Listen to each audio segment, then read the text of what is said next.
bread. And it's kind of a basic recipe. I've got six cups of all-purpose flour, and I got a teaspoon of salt. Now, I'll shake that around a little bit.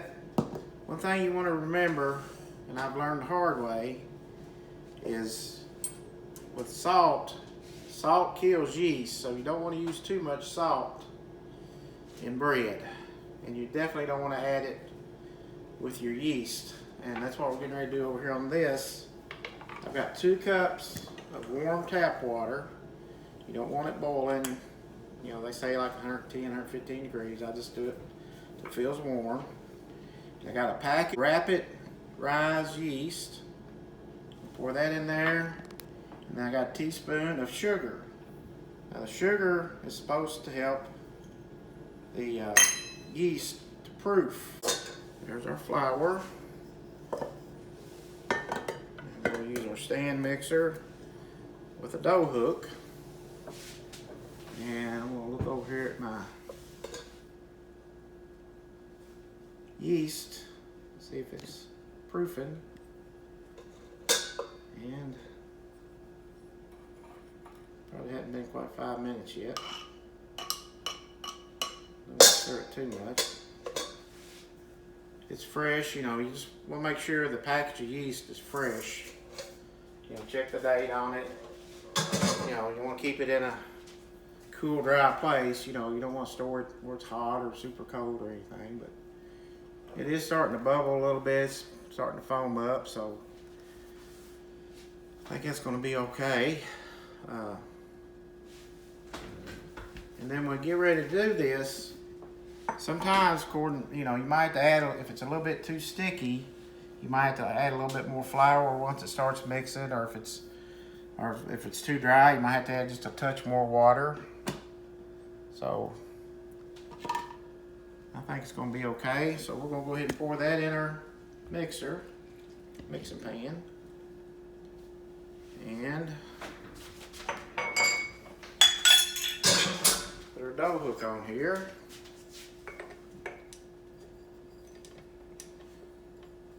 And one thing you want to make certain of is keep it slow.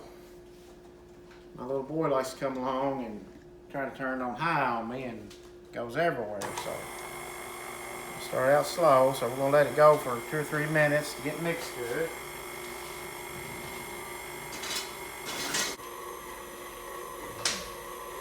And in the meantime, I've got a pan of water over on my stove that I brought to a boil. And I'm going to show you what I'm going to do with that later. So, starting to come together a little bit now.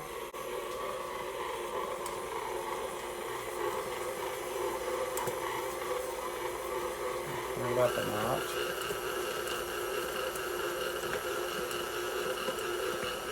Now the neat thing about having a stand mixer, a good heavy one, you know, this is pretty heavy duty, is that you can do your kneading right there in the mixer. You don't have to do it and lay it out and fold it and knead it by hand. You can if you want to, but you can knead it with your stand mixer.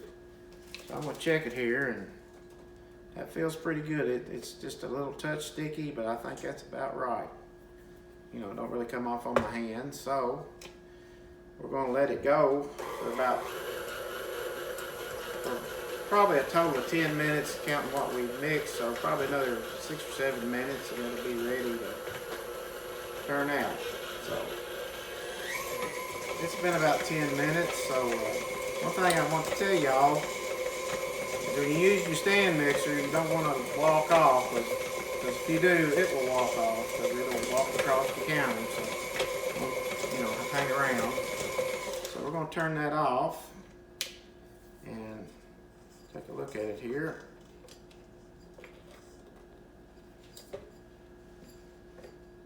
And you can see it kind of pulled everything away from the sides. There's really not much stuck. Next thing we need to do is, I I have me a big pan, big bowl. I got about a tablespoon of oil.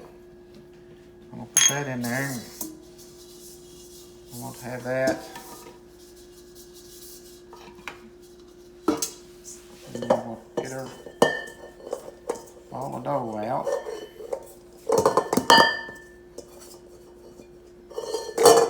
And kind of make that up into a ball. Kind of tuck the seam or kind of, if at all possible, try to seal it up as best you can.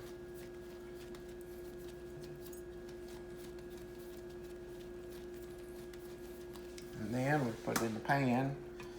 And I want that oil to kind of coat our dough. Get it coated.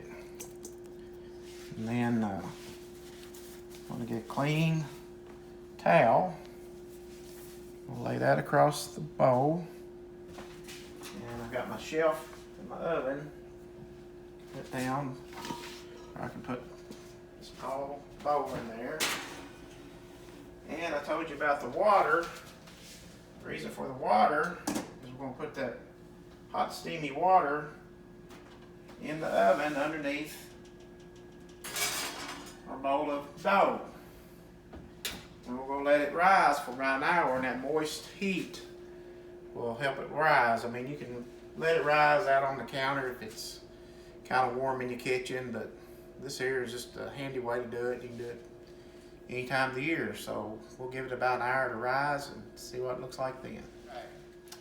It's been about an hour. We're going to get our bread out of the oven and take a look at it here. And it has really risen. And while I'm doing that, I'm going to heat my pan of water back up. Let's get it ready for the second rise. So, next thing we do is we punch it down.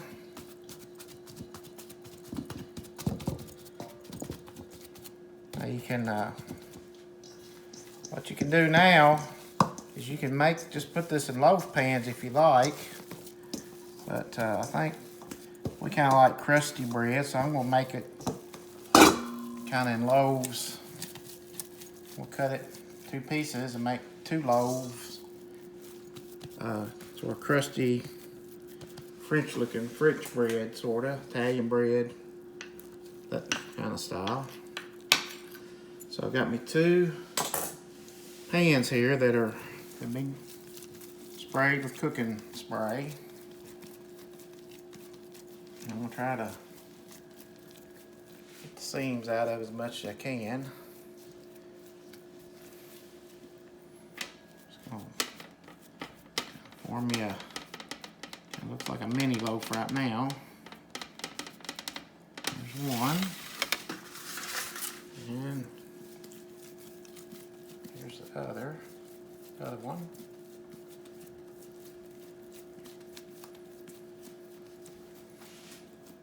I got a seam. I'm gonna put my seam side down. And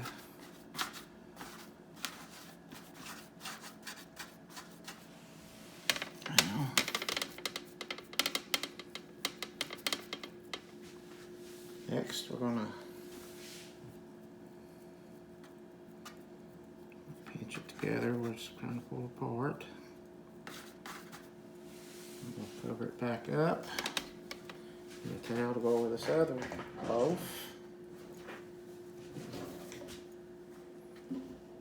And we'll put our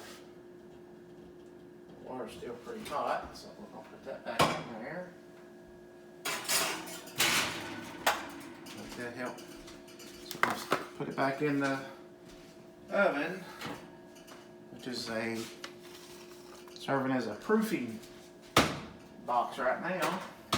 I'm gonna let them rise about 20 to 30 minutes. Okay, now it's been about 30 minutes. We're gonna get our bread out of the proofing oven. There's one. There's two. Okay, now we've got our bread. It's proofed the second time, risen the second time. And I've took my water back out of the oven, put it back on the stove. I'm gonna let it come up and get hot again. And I'm gonna put that in like a baking dish in there with the bread while it's baking also. And I've got my oven preheating to 350. And before I turned it on, I wiped out the condensation, because for some reason my oven won't heat up very quick if it's got a lot of moisture in it. So we're gonna let the oven heat up about 10 minutes. And what we're gonna do next, while we're waiting, is we're gonna cut a few slits in the bread. Kind of cut it at an angle. And this is to help with the rise, let the steam out.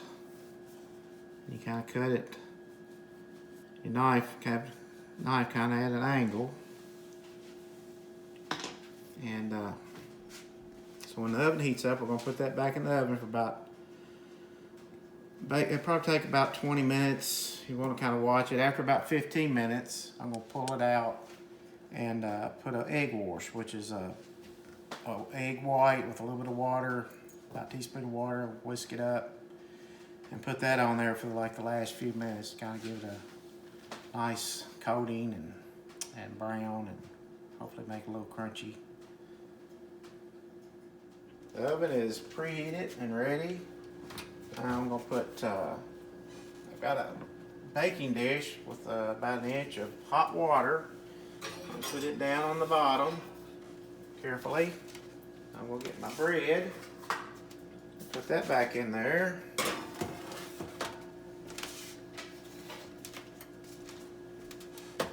And put it in there together. There we go. I'm going to set my timer for 15 minutes and come back and put an egg wash on it. And now we'll put an egg wash on there, which like I said before, was 1 egg white and just like a teaspoon of water.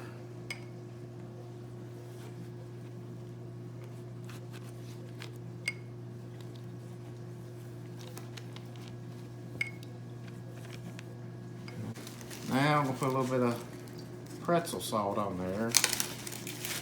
My son likes that little touch of pretzel salt on top, so I'm going to do that. So, alright. Now I'm going to pop them back in the oven and we'll see how it turns out. There it is. Ended up going about 30 minutes on that. And kind of check it and kind of thump it. Make sure it's kind of hollow sounding like a melon or something. And really, they tell you to wait a while before you cut it, but that never happens at my house, so we'll go ahead and see what it looks like on the inside.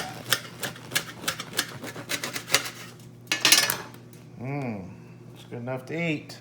So there you have it. Put a little butter on there, and if you like this recipe, please like, share, and subscribe, and check the comments for the ingredients.